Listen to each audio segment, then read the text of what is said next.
Good morning, good afternoon, good evening. This is a scene for Werewolf, Rage Across New York. We have Victoria Osborne, the Shadow Lord, Mistress of Challenges, a very peculiar character as she has many interesting ideas. She is known to be efficient, ruthless, and very steadfast in her adherence to the litany. She believes in fairness and justness for all Guru. She believes in a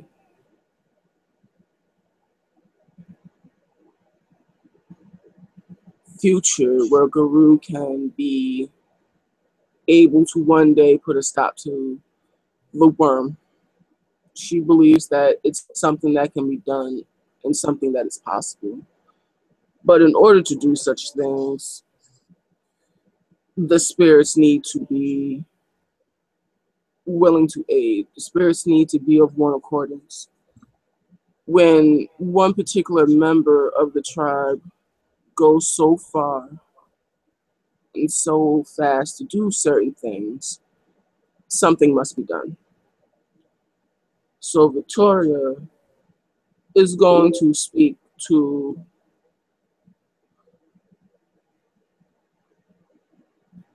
the Shadow Lord that responded to her howl of introduction as new Mistress of Challenges and speak with him, talk to him, see what this cub is all about, this Khalif,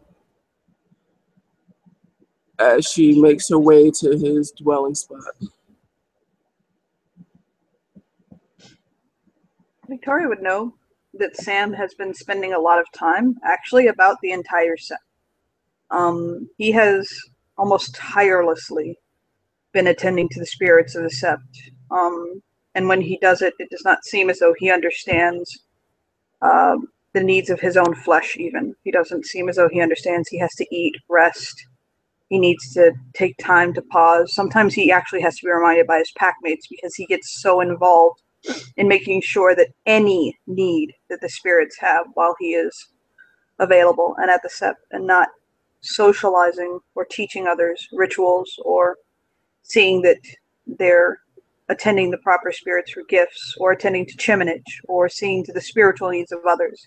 He is seeing to the needs of the spirits themselves.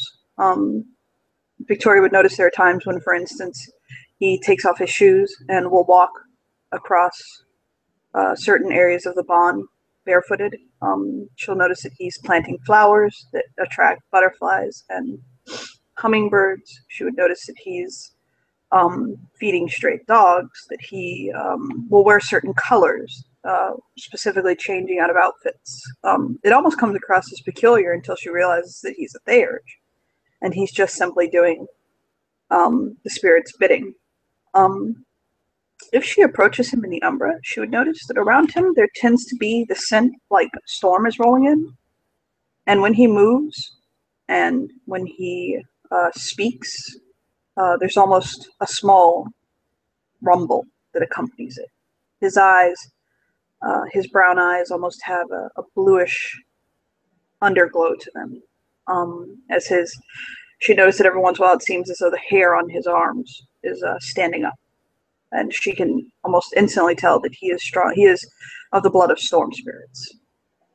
And if she approaches him, he'll very respectfully stop anything he is doing. Like if she approaches him eating, sleeping, courteous, I don't care.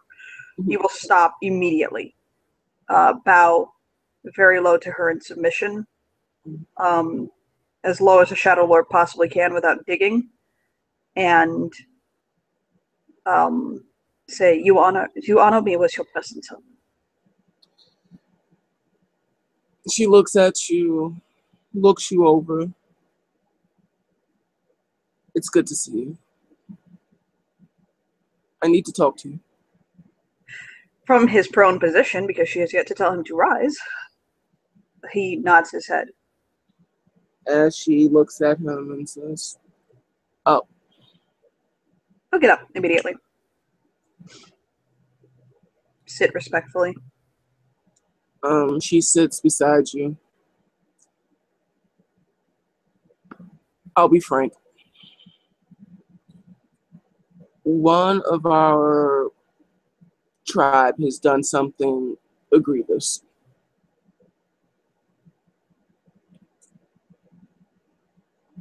And in order to pay respect to the spirits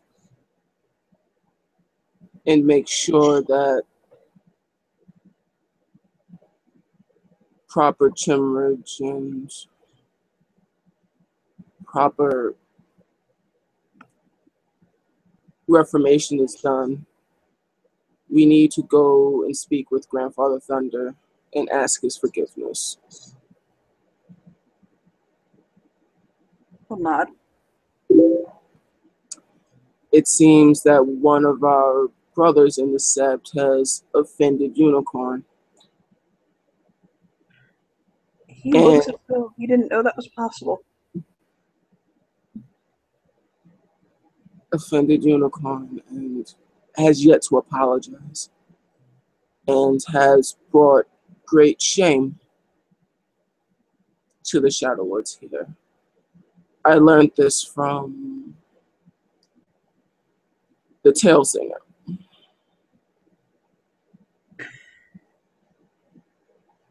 He waits a hot minute to see if she's done talking. Once it's... It seems that you see waves of anger flash across her face, but it looks like she's trying her damnedest to keep it under control. It feels like it's taking every inch of willpower not to completely flip her shit.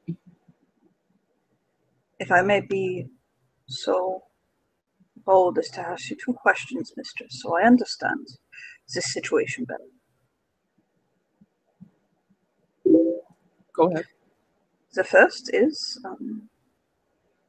why has he not sought contrition with the spirits? Is he unaware that he needs to? He has not.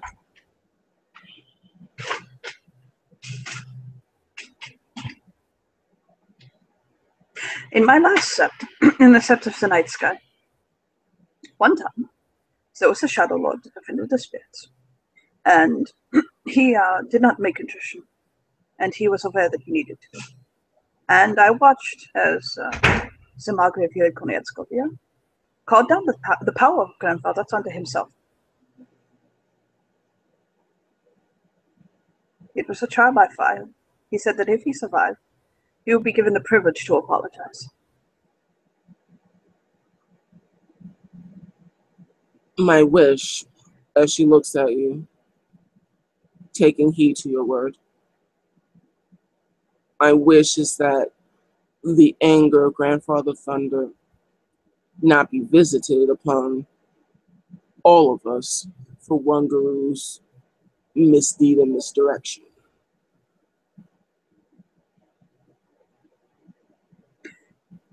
What is it you wish of me, mistress? Do you wish me to do you wish me to contact Grandfather Thunder?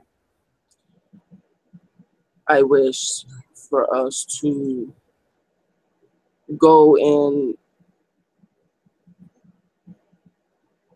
gather, as she chooses her words carefully, Andre, and we will go together to speak with Grandfather Thunder and ask what we can do to reclaim the honor which we have lost. To even approach Grandfather Thunder, we must bring offering. We must bring with us perhaps the body of a worm beast, or possibly even a fetish. To come to him empty-handed, to seek his audience, is a mistake I would not make. Indeed.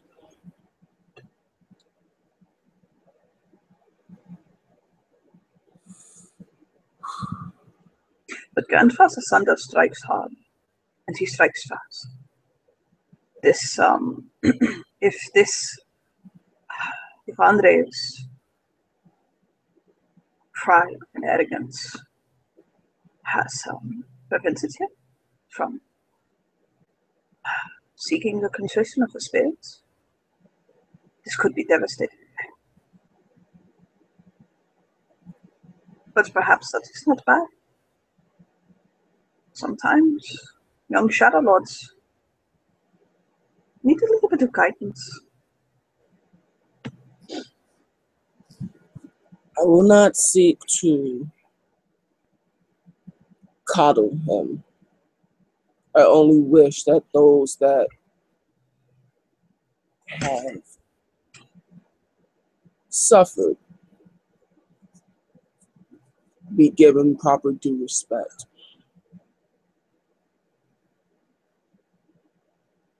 Then I will undertake it to begin to take measures to please Unicorn. I serve Black Unicorn as my token. I will do things in Unicorn's name to appease the spirits. Thank you. Make a perception empathy. Hey, girl.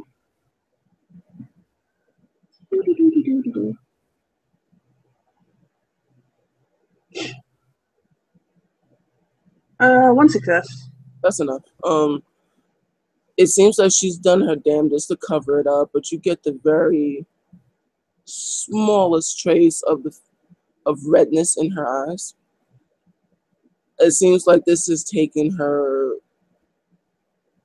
It's indicative of someone that is underneath a lot of stress, and someone who is trying to keep her cool, but it's taxing. He'll kind of take a breath, and he'll think, looking at her. And he'll say, I'm going to be bold for a second time, Miss. I wish to point out that the role of the sages of the nation are to listen and to observe. We are called seers. And we are also the master of secrets. It seems as though my lady is vexed.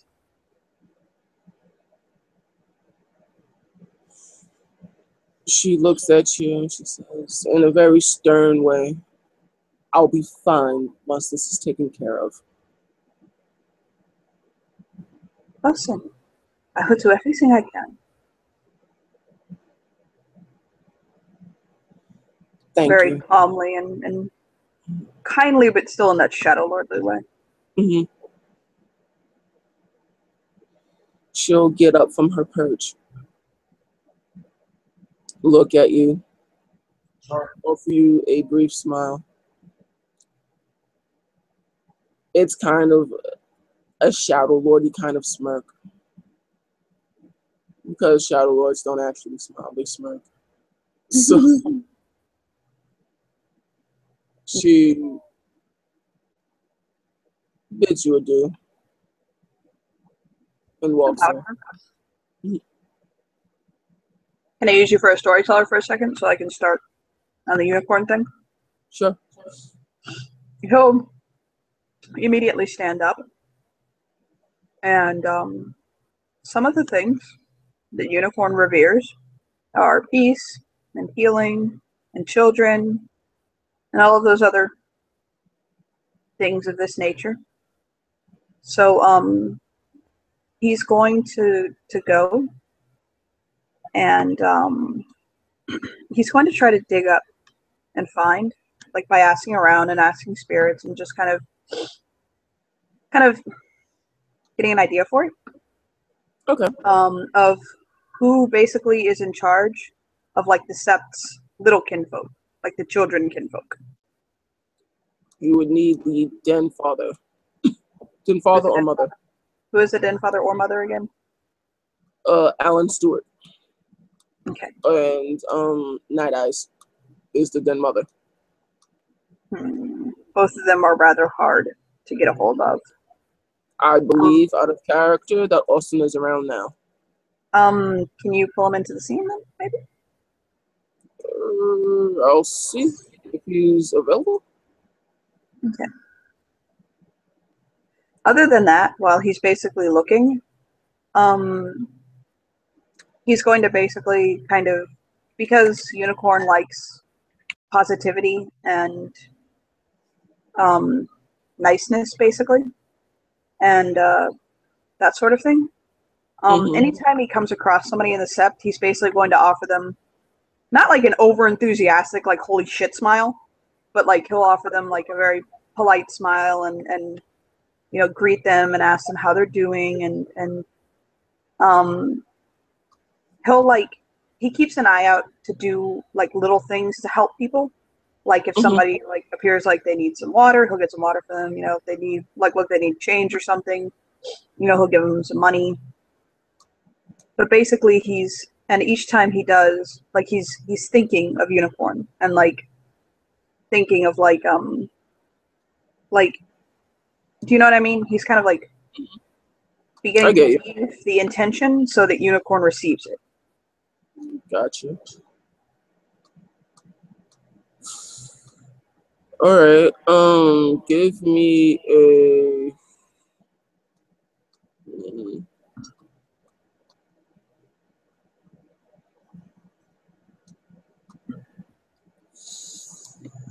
Give me a flat expression, charisma expression.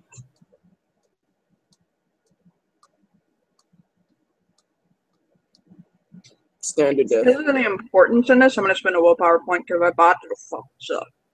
Right. This was the opposite of a botch. This was the opposite of a botch. This was a 5 successes. All right.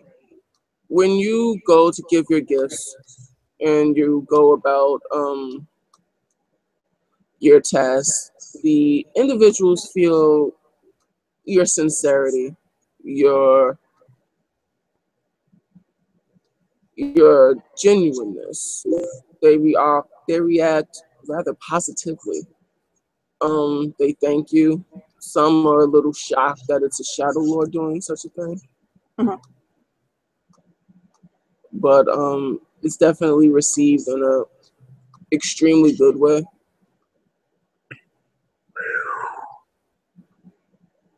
Now Victoria knows that I can deliver. So yeah, he'll go around doing that, trying to see if he can't get a hold of Alan. Okay. The plan that he's formulating is basically he wants to teach the little ones stories about the spirits. Okay. So that they can kind of learn more about spirits. But the stories he plans on telling them are about, like, Unicorn and love and healing and peace and happiness. And, like, he's going to use Unicorn for the purpose, basically.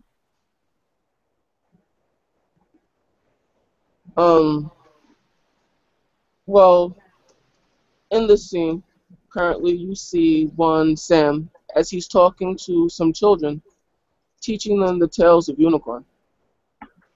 And it seems to be going well. The children kinfolk seem to be very interested, engaged, asking questions.